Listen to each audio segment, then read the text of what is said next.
बहुत बहुत बधाइयां महाराज। सोमवार की जन्माष्टमी का भी पर्व है, तो आप सभी को अभी से भगवान कृष्ण के जन्म महोत्सव की बहुत बहुत बधाई।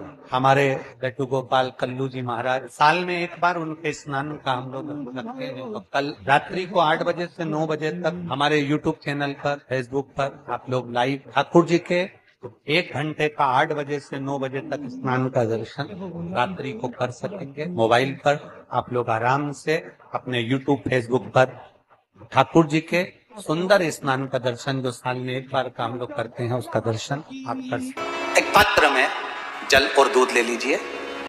तो कहोगे गुरुजी ये कथा कहां से निकाल के लाए हो? तो विष्णु पुराण में से आप उसको स्मरण कर सकते हो। काय में से? विष्णु पुराण में से। एक पात्र में देसी गाय का दूध, जल उसमें रखकर, और आपके यहाँ अगर लड्डू गोपाल हो, यदि आपके घर में ठाकुर जी हो, लड्डू गोपाल हो, विष्णु जी का कोई स्वरूप हो, श्री हरि का कोई स्वरूप हो, तो उस पर आप संध्या के समय पर दुर्वा डालकर उस दुर्वा से अगर लक्ष्मी जी के नामों का 108 बार उच्चारण कर कर, घी का दिया लगाकर, कैसर के चावल साथ में रखकर केवल उस जल का और दूध का मात्र छींटा देते हो, तो उसके घर में कभी लक्ष्मी की कमी नहीं आ सकती, संपदा बढ़ती चली जाती है। 108 बार लक्ष्मी के नाम का मात्र उच्चारण कर लेने पर भगवान विष्णु के चरणारविंद पर, भगवान विष्णु के चरणों पर केवल उस दुर्वा का, जल का, दूध का सिंचन कर देने से भी लक्ष्मी की वृद्धि होती है।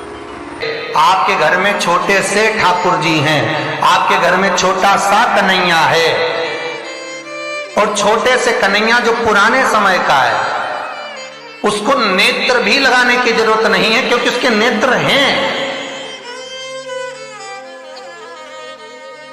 और मान लो तुमने इतना बड़ा कन्हैया ले लिया, तो अरे बोलो तो जम के जरा, और उसका कोई एक नेत्र कहीं गिर गया, एक नेत्र कहीं चले गया, तो फिर दूसरा नेत्र लगाना पड़ेगा कि नहीं लगाना पड़ेगा? और अगर एक नेत्र पर रखोगे तो अच्छा लगेंगे कि ठाकुर जी? नहीं। तो नेत्र होना, जितनी बड़ी मूर्ति होती है, जितना बड़ा स्वरूप होता है, जितना बड़ा शिवलिंग होता है, जितनी बड़ी मूर्ति की स्थापना होती है, उतनी उसमें सेवा की और भाव की जरूरत पड़ती है। भगवान विष्णु ने जाते हुए शिव बाबा को देखा।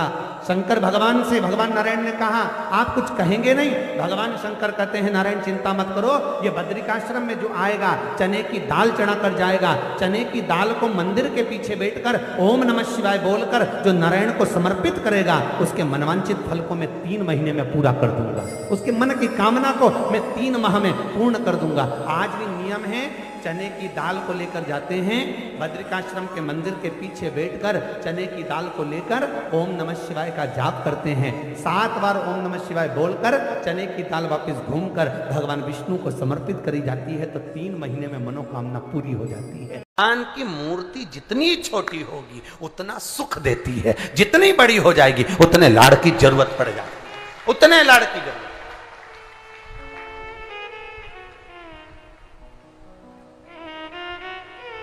जितनी छोटी। अब आप कहोगे गुरुजी तुम इतनी बड़ी बड़ी बातें करते हो, तुम्हारे ठाकुर जी भी तो देखो कितने बड़े हैं। आपको मालूम होगा कि इंदौर में कथा थी, बहुत साल पहले, 20-1 साल पहले की बात होगी, 20-22 साल के पहले की। इंदौर के सेठ जिनके पास में ठाकुर जी थे, और उनके कोई गुरुजी, अब गुरुजी तो गुरुजी होते हैं, उन्होंने कह दिया इतनी बड़ी मूर्ति घर में नहीं होना चाहिए।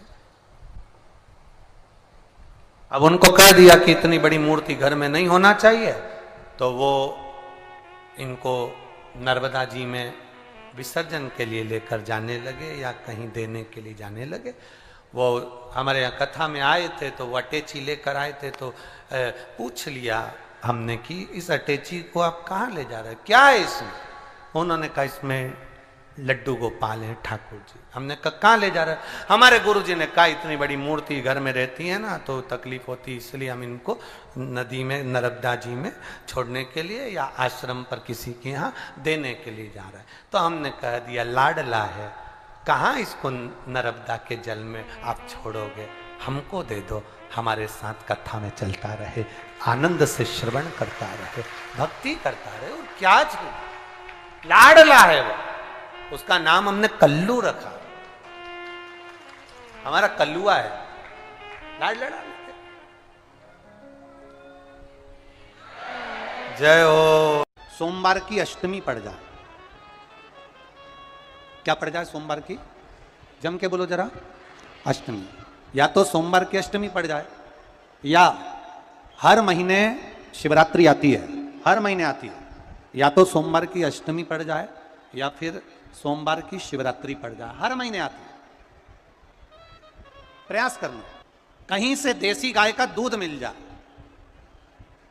थोड़ा सा दूध देसी गाय का मिल जाए, थोड़ा सा दूध देसी गाय का, थोड़ा सा दूध अगर प्राप्त हो जाए, बेलपत्री के पत्ते से दूध कटोरी में लेकर, मात्र बेलपत्री के पत्रे से एक एक बूंद अगर दूध, आप एक बूंद अगर ज्यादा ना मिला हो, एक चम्मच भी अगर आपको दूध देसी गाय का मिल गया हो, और सोमवार की अष्टमी पड़ जाए या सोमवार की, जम के बोलो, शिवरात्रि पड़ जाए, उसमें केवल अगर देसी गाय का दूध मिल जाए, जर्सी गाय का नहीं हो, देसी गाय का अगर दूध मिल जाए, बेलपत्री के पत्ते से, तुम्हारे घर के अंदर अगर शिवलिंग है या मंदिर में शिवलिंग है या तुम्हारे नजदीक में कोई शिवलिंग है, उस पर बूंद बूंद, एक एक बूंद अगर शिवलिंग पर दूध समर्पित कर रहे हो, श्री शिवाय नमस्तुभ्यम, नमः शिवाय, या षडाक्षर मंत्र ओम नमः शिवाय, या 33 अक्षर का मंत्र महामृत्युंजय मंत्र, इसका स्मरण कर कर शिव जी पर देसी गाय का दूध समर्पित कर कर इस बेलपत्री को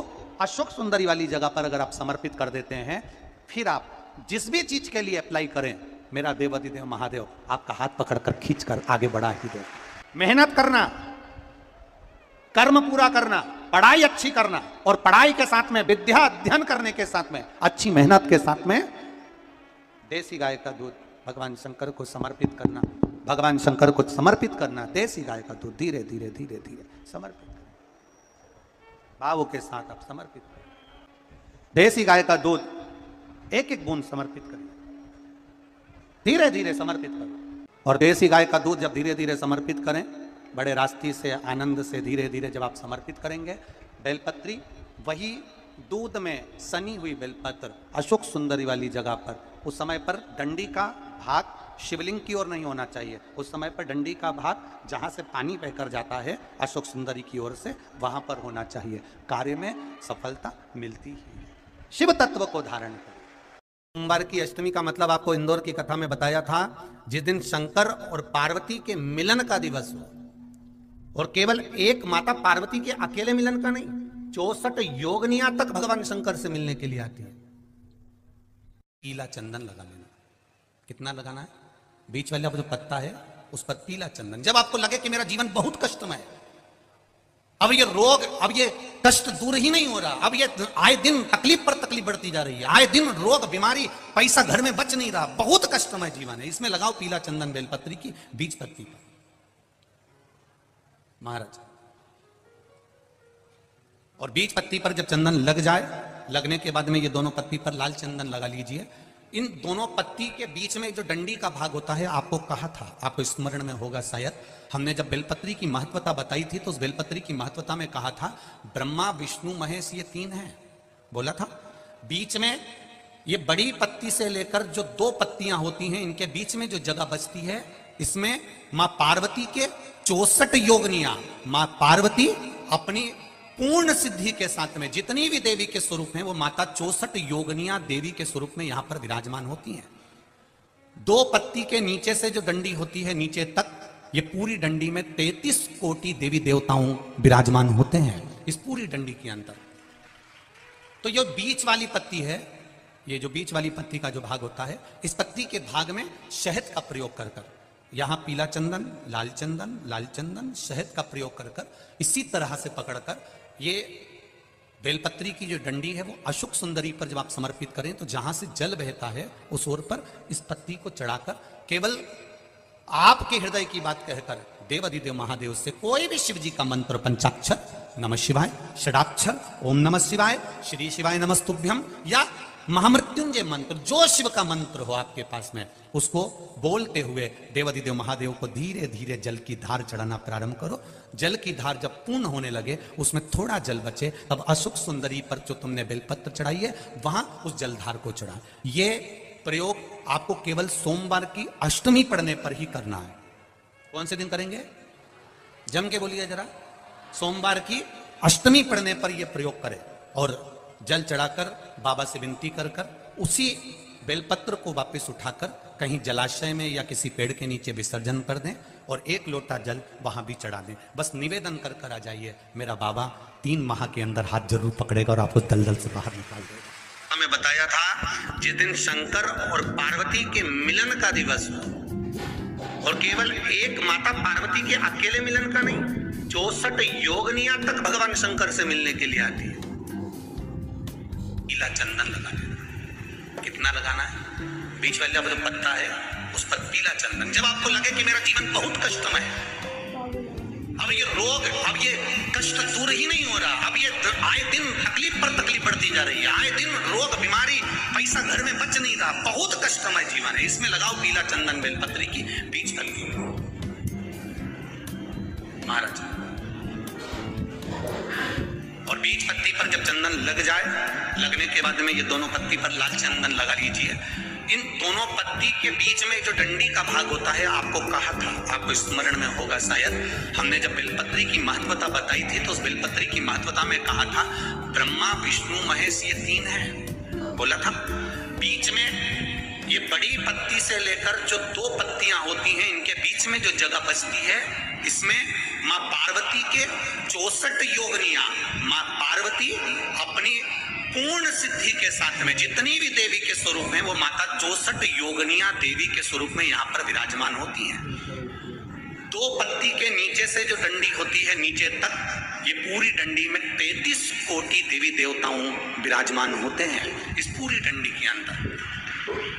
तो ये बीच वाली पत्ती है, ये जो बीच वाली पत्ती का जो भाग होता है, इस पत्ती के भाग में शहद का प्रयोग कर कर, यहाँ पीला चंदन, लाल चंदन, शहद का प्रयोग कर कर, इसी तरह से पकड़कर ये बेलपत्री की जो डंडी है वो अशुक सुंदरी पर जब आप समर्पित करें तो जहां से जल बहता है उस ओर पर इस पत्ती को चढ़ाकर केवल आपके हृदय की बात कहकर देवाधिदेव महादेव से कोई भी शिव जी का मंत्र, पंचाक्षर, नमः शिवाय, षडाक्षर, ओम नमः शिवाय, श्री शिवाय नमस्तुभ्यम, या महामृत्युंजय मंत्र, जो शिव का मंत्र हो आपके पास में, उसको बोलते हुए देवाधिदेव महादेव को धीरे धीरे जल की धार चढ़ाना प्रारंभ करो। जल की धार जब पूर्ण होने लगे, उसमें थोड़ा जल बचे, तब अशुक सुंदरी पर जो तुमने बेलपत्र चढ़ाई है वहां उस जलधार को चढ़ाए। ये प्रयोग आपको केवल सोमवार की अष्टमी पढ़ने पर ही करना है। कौन से दिन करेंगे? जम के बोलिए जरा। सोमवार की अष्टमी पढ़ने पर यह प्रयोग करें और जल चढ़ाकर बाबा से विनती कर कर उसी बेलपत्र को वापस उठाकर कहीं जलाशय में या किसी पेड़ के नीचे विसर्जन कर दें और 1 लोटा जल वहां भी चढ़ा दें। बस निवेदन कर कर आ जाइए, मेरा बाबा 3 माह के अंदर हाथ जरूर पकड़ेगा और आपको दलदल से बाहर निकालेगा। काया के रोग से